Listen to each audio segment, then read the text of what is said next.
జై శ్రీరామ్ అందరికీ నమస్కారం. Welcome to news Akhanda. నేను మీ కస్తూరి శ్రీధర్. మిత్రులారా, కడుపుకు అన్నదిన్నోడు ఎవడైనా కూడా కన్న తల్లికి పుట్టిన నేలకి ఎవడైనా ద్రోహం చేస్తాడా? ఈ అరవింద్ కేజ్రీవాల్ గురించి ఒకసారి ఈ న్యూస్ చెప్తే, ఈ న్యూస్ వినండి, వీడు ఎంత ఎదవో మీకు అర్థమైపోతుంది ఈ న్యూస్ విన్నాక. ఓకే, మరొక 2 రోజుల్లో ఈ ఢిల్లీ ఎలక్షన్స్ అయితే జరుగుతున్నాయి. ఇకపోతే ఈ ఢిల్లీ ఎన్నికల్లో విజయం సాధించడానికి ఆమ్ ఆద్మీ పార్టీ నేత అయినటువంటి ఈ అరవింద్ కేజ్రీవాల్ చేస్తున్నటువంటి టక్కు టమార విద్యలు, గజకర్ణ గోకర్ణ విద్యల గురించి మనకు అందరికి కూడా తెలిసిందే. అవునంటారా కాదంటారా? కానీ ఈసారి కేజ్రీవాల్ చేస్తున్నటువంటి ఈ జిమ్మిక్కులను ఢిల్లీ ప్రజలు ఎంత మాత్రం కూడా విశ్వసించడం లే. నమ్మినారంటే ఇంక పోయినట్టే, ఇంక అంతే, మునిగిపోయినట్టే లెక్క. దాంట్లో కూడా డౌట్ ఏం లే. ఎవరైనా సరే ఒకసారి మోసపోతారు, 2 సార్లు మోసపోతారు, పదే మోసపోతానే ఉంటారా? మోసపారు కదా. ఇకపోతే అరవింద్ కేజ్రీవాల్ ను అందరూ ఈ ఢిల్లీకు సంబంధించిన వ్యక్తిగా అనుకుంటా ఉంటారు. ఏమైనా ఢిల్లీ నివాసేమో అని అనుకుంటా ఉంటారు. కానీ అరవింద్ కేజ్రీవాల్ది ఢిల్లీ అయితే కాదు. అర్థమవుతుందా? ఆయనది హర్యానా రాష్ట్రం అనమాట.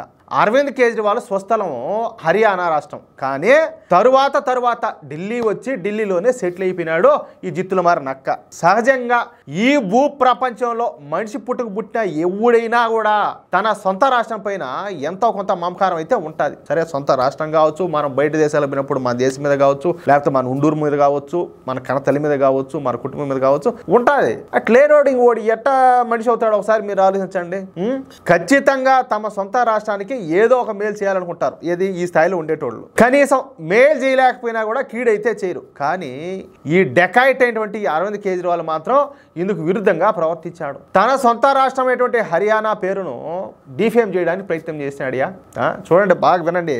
హర్యానా నుంచి ఢిల్లీ మీదుగా ప్రవహించే యమునా నదిలో హర్యానా వాసులు విషం కలుపుతున్నారంటూ తన సొంత రాష్ట్ర ప్రజల మీదనే నిందలేశాడు ఈ పోరంబోకోడు. ఢిల్లీ ప్రజలను హర్యానా చంపాలని చెప్పి చూస్తానంటూ అతి దారుణమైన వ్యాఖ్యలు చేశాడు. యమునా నదిలో అమోనియా కలిపి యమునా నదిని హర్యానా విషతుల్యం చేస్తానంటూ అబద్ధాలను కూడా తన అవసరం కోసం ఇష్ట ప్రకారం చెప్పినాడు. తన సీఎం కుర్చీ కోసం 2 రాష్ట్రాల మధ్య చిచ్చు పెట్టే ప్రయత్నం చేశాడు ఈ నీచుడు. నిజానికి ఇది దేశద్రోహం కిందకే వస్తుంది. ఇది అర్థమవుతుంది మీకు?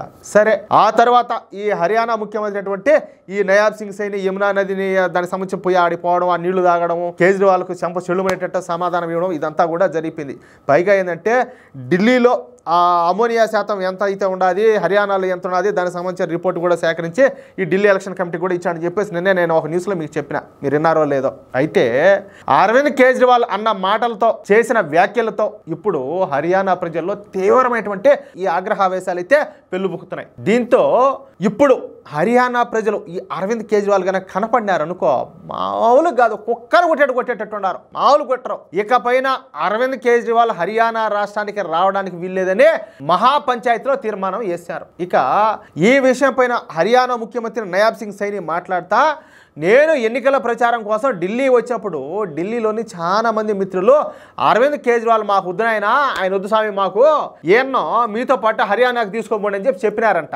అందుకు సమాధానంగా ఈయన మాట్లాడతా, ఈ నయాబ్ సింగ్ సైని మాట్లాడతా, ఇప్పుడున్నటువంటి పరిస్థితుల్లో నేను గనక ఈ అరవింద్ కేజ్రీవాల్ను హర్యానాకు తీసుకోబోతే హర్యానా ప్రజలు ఆయనతో పాటు నన్ను కూడా చేతకరించుకుంటారు. సొంత నేల పైన మమకారం లేనటువంటి అరవింద్ కేజ్రీవాల్ను హర్యానాకు తీసుకుపోతే హర్యానా రాష్ట్రం మొత్తం కూడా అపవిత్రమైపోతుంది.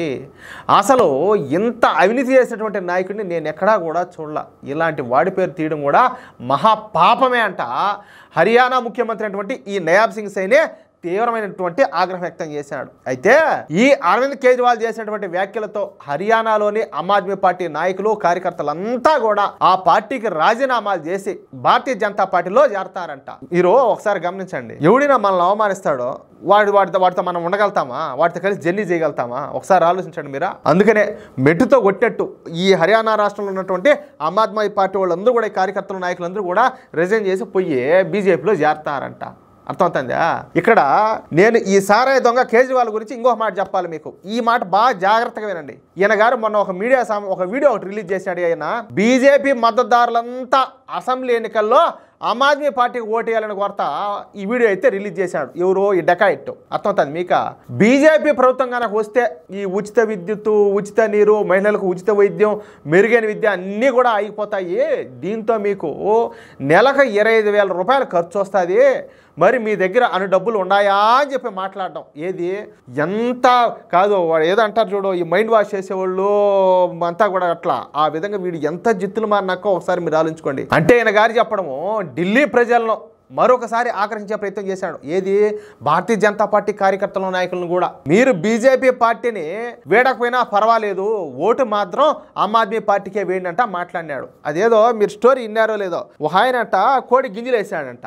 కోడి గింజలు వేస్తే కోడి వచ్చింది, గింజలు వేసేదానికి కోడిని పట్టుకున్నాడు, ఈకలన్నీ బెరికేసినాడు. అట్టగా ఈడు ఈ విధంగా ఉచితాలన్నింటినీ ఆశ చూపించి మన బుచ్చంతా బెరుకుతాడు. మనకు అది తెలియడం లే. మనం వచ్చేప్పటికి గింజలే చూస్తా, ఆ ఉచితాలు కాసిపడతా, ఓనైనా మనకు అది వచ్చాను ఇది వచ్చాను ఇటు అన్ని ఫ్రీలు ఇచ్చాడు కదా అన్నట్టు మనం అనుకుంటున్నాం. కానీ ఆ ఉచితాల పేర్లు చెప్పి మన నడ్డి ఎరగొడతాడు అనేది మనం అర్థం చేసుకోగలిగితే కదా.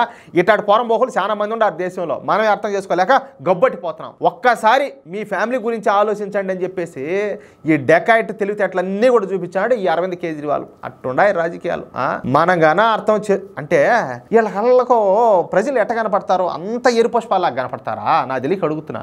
ఏమి తెలివితేటలో ఏ జిత్తుల మారి వేషాల్లో ఒకసారి చూడండి మీరు కూడా. ఈడేమో యాడనో ఫుట్పాత్ మీద ఉండేవాడు, ఇప్పుడు ఈయన గారు వచ్చేసి 45 కోట్లు పెట్టి ఇల్లు కట్టుకున్నాడు, 1000 కోట్లు అక్రమ సంపాదన అంతా కూడా సంపాదించినాడు, మళ్ళీ జైలు కూడా పోయించాడులే సారా వ్యాపారంలో, దొంగ సారా వ్యాపారం అంతా కూడా చేసి. ఈయన గారు మళ్ళీ మన మీద ఏదో ప్రేమ ఉన్నట్టు అంతా ఒలకపోయడం, అంతా ప్రేమ అంతా కూడా అర్థం చేసుకోండి.